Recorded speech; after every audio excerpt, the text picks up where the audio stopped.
Alunos, continuando nossos estudos sobre o período regencial. Agora nós vamos estudar rebeliões que aconteceram nesse período. Essa segunda parte vai da página 157 a 161. Nós vamos estudar duas rebeliões. Então veja, aqui embaixo tem um mapa dessas rebeliões, de norte a sul, né? Cabanagem, Balaiada no norte, a revolta dos malês no sudeste e aqui no sul, né? Sabinada e a revolta dos malês. As rebeliões regenciais. Bom, no período regencial ocorreram agitações de ruas, revoltas escravas, rebeliões republicanas. Essas manifestações nas províncias do Império estavam relacionadas ao alto custo de vida nas cidades brasileiras, ao escravismo e ao autoritarismo dos regentes. Disposto a mudar essa situação, pobres, ricos, peões, fazendeiros, indígenas, mestiços, negros e brancos se uniram para combater o governo central, o governo regencial no momento, no Rio de Janeiro. Mas enquanto elites provinciais lutavam pela autonomia das províncias, os oprimidos batalhavam por liberdade e uma vida melhor. As principais rebeliões foram Cabanagem, a Guerra dos Farrapos, a Revolta dos Malês, Sabinada e Balaiada. Então veja que são várias situações das quais nós vamos tentar estudar, né? Vai desde ricos, pobres, peões, ex-escravos, escravos e assim por diante, se manifestando por situações bem diferentes, né? A principal situação que nós vamos verificar de imediato, e em geral que todas essas rebeliões é contra o poder central, que naquele momento estava sendo comandado nesse período pelos regentes. Nós estamos vivendo o período regencial, ok? Vamos entrar na primeira rebelião que nós vamos estudar, que é a cabanagem, e vamos tentar entender aqui o que foi a cabanagem. Bom, a cabanagem aconteceu de 1835 a 1840, 5 anos de conflitos.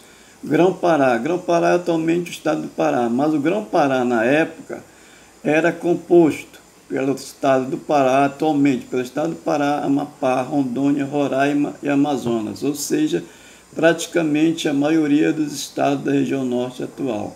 A população era 120 mil habitantes, está aqui, formada por índios, negros, mestiços, brancos, total de 120 mil. Os habitantes do Grão-Pará eram, em maioria, muito pobres, viviam da pesca, da exploração de madeira, castanha do Pará, que é atualmente castanha da Amazônia, castanha do Brasil, assim por diante, cacau, baunilha e ervas medicinais, ou seja, a maioria das chamadas drogas de sertão. Trabalhava no regime de escravidão, ou ganhava baixíssimo salário. Morava em cabanas erguidas sobre estacas, às margens dos rios, como essa aqui, por exemplo. Isso aqui é uma casa, é uma região de Belém, olha as casas. Aqui está demonstrando que era muito parecido com essas aqui, os cabanos moravam nessas casas. Por isso que é cabanagem. Foi exatamente por conta do movimento dos cabanos. Seguindo na página 159, continuando sobre a cabanagem, vamos ver as características ainda maiores. Os cabanos queriam o quê? Terras para plantar e o fim da escravidão. Então veja, são duas características. Já os fazendeiros queriam escolher o presidente da província. Então veja os dois interesses. Os cabanos queriam terra para plantar e o fim da escravidão. Então nesse meio tinha os escravizados e os ex-escravizados, né? Que nessa época era imposto pelo governo central. Então veja, se os fazendeiros queriam a escolha de presidente, que era imposto pelo governo central, os cabanos queriam terra para plantar e o fim da escravidão. Então, ricos e pobres do Grão-Pará ocuparam Belém, capital da província na época, e colocaram no poder o fazendeiro Félix Clemente Malcher. Mas tanto este líder cabano quanto os sucessores deles traíram a cabanagem. Os cabanos continuaram lutando então sob a liderança de Eduardo Angelim e conquistaram Belém, onde proclamaram uma república. em agosto de 1835. Então veja aqui que os cabanos foram bem determinantes, proclamaram uma república na região da província do Grão-Pará. O governo central não aceitou a República Cabana e, em maio de 1836, enviou ao Grão-Pará uma poderosa força militar apoiada por navios mercenários estrangeiros. Os cabanos resistiram até 1840, mas não conseguiram impedir a tomada de Belém pelas forças imperiais, ou seja, forças imperiais venceram o conflito, né, reprimiram o movimento cabano. A repressão a Cabanai foi brutal. Estima-se que forças do governo mataram cerca de 40% da população do Grão-Pará. Os cabanos conquistaram o poder, mas não conseguiram conservá-lo. Vejam que mesmo assim os cabanos chegaram ao poder, mas não conseguiram se manter. Entre as principais razões da derrota foi a divergência entre os líderes. Veja, líderes fazendeiros, pessoas da elite, ricas, e do outro lado tinha líderes cabanos, pobres, né, escravos, ex-escravos. A superioridade bélica das forças imperiais, né, que exatamente tinha um momento muito maior. Então veja que foi a cabanagem. Esse assunto a gente ainda vai estudar, provavelmente, com maiores detalhes quando estudar, para fazer estudos sobre a história do Amazonas. Guerra dos Farrapos, né, aconteceu no Sul, Rio Grande do Sul e Santa Catarina. Quando? 1835 e 1845, 10 anos de conflitos. E aqui, essa revolta, ela vai ultrapassar, ela vai ser combatida no final, já no período do segundo reinado. Mas ela começa no período imperial, período regencial, melhor dizendo. Na época, a base da economia da província de São Pedro do Rio Grande do Sul, que é atualmente o Rio Grande do Sul, era a criação de gado e produção de couro, sebo, graxa e charque, carne salgada. Esses produtos eram exatamente derivados da carne de gado, né? Da criação de gado. Esses produtos gaúchos eram vendidos principalmente para outras províncias, ou seja, para manter, eram vendidos no mercado interno. Os fazendeiros gaúchos, o que eles faziam? Eles reclamavam dos altos preços dos impostos cobrados por entrada de seus produtos em outras províncias, ou seja, o produto do Rio Grande do Sul, o charque, né? O couro, o sebo, a graxa. Esses produtos eram muito caros para ser vendidos em outras províncias. E aí os gaúchos reclamavam sobre isso.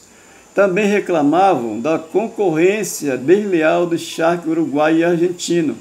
Esse produto argentino e uruguaio, o charque, ele chegava no Brasil, pagava imposto baixo nos portos brasileiros. Ou seja, chegava ao consumidor um preço menor. Podia ser vendido no Brasil um preço menor do que o dos gaúchos. Então veja, outra reclamação dos rio-grandenses era que os presidentes de províncias nomeados pelo governo central, pelo poder regencial, não atendiam a seus interesses. Ou seja, esses governantes que eram nomeados para a província do Rio Grande do Sul não atendiam os interesses dos gaúchos. Por isso, os gaúchos diziam não suportar mais a opressão da corte sobre o Rio Grande do Sul. E não queriam mais ser governados por homens enviados do Rio de Janeiro. Em 20 de setembro de 1835, rio-grandenses, conhecidos como farroupilhas, farroupilha que tem uma característica que não quer dizer só, aqui ele está diversificando até então que se tinha que farroupilha porque ele viveu com roupas farrapadas. Não é isso, havia um movimento político chamado farroupilha. Revoltaram-se contra o governo e comandados por Bento Gonçalves, então os farroupilhas eram revoltosos, né? E liderado por Bento Gonçalves, conquistaram Porto Alegre, obrigando o presidente da província a fugir. No ano seguinte, em 1836, os farroupilhas proclamaram a República Rio-Grandense, com sede na Vila do Piratini, né? E nessa república, o Bento Gonçalves era o líder. Continuando os relatos, nós vamos chegar em 1839. Vai aparecer dois líderes para fortalecer a revolta? Davi Canabarro e o revolucionário Giuseppe Garibaldi, que era um italiano que tinha lutado na unificação da Itália, veio para o Brasil, ele era um revolucionário. Os farroupilhas, que conquistaram Laguna em Santa Catarina, ou seja, o movimento farroupilha saiu do Rio Grande do Sul e chegou em Santa Catarina, agora na liderança de Davi Canabarro e de Giuseppe Garibaldi. E lá, com a ajuda dos lagunenses, proclamaram outra república, a República Juliana. Então veja, foi proclamada duas repúblicas, República Rio-Grandense por Bento Gonçalves e a República Juliana aqui pelo Garibaldi e o Canabarro. Garibaldi usou táticas interessantes para surpreender as forças do governo que estavam nos portos rio-grandenses. O que ele fez? Ele e seus soldados construíram e transportaram seus navios por terra, construíram navio e transportaram por terra sobre carretas tocadas por bois, desde Porto Alegre até Laguna, em Santa Catarina. Com isso, os farroupilhas surpreenderam e venceram a força do governo estacionada no litoral. Ou seja, enquanto a força do governo estava nos portos, eles foram por terra, construíram os barcos carregados, arrastados por carretas, e surpreenderam as forças imperiais. Em 1842, o Império enviou para o sul 12.000 soldados, comandados por Luiz Alves de Lima e Silva, o futuro Duque de Caxias, o patrono do exército, a fim de combater os farroupilhas. As lutas se prolongaram por 3 anos. Diante disso, Caxias teve de negociar com os rebeldes, ou seja, o Duque de Caxias negociou em 1845, e firmou um tratado, Tratado de Ponte Verde. O que disse esse tratado? Colocava fim à guerra farroupilha, a Revolução Farroupilha, conhecido como Paz Honrosa. Por que Paz Honrosa? Por esse acordo, por esse tratado, que foi acordado aí. Os rio-grandenses podiam escolher o presidente da província. Era uma das propostas deles. O charque estrangeiro passava a pagar mais imposto, 25%, ou seja, era uma das outras propostas dos revoltosos. Terceiro, os comandantes farroupilhas passaram para o exército brasileiro, com os mesmos postos que tinham sido exatamente ocupados nas tropas rebeldes. E quarto, o governo libertava os escravos que lutaram nas tropas farroupilhas. Em troca dessas vantagens, os rebeldes mantiveram o sul integrado ao império, ou seja, aqui foi o fim do conflito. E aqui essa segunda parte se encerra com essas duas revoltas, ok? É isso.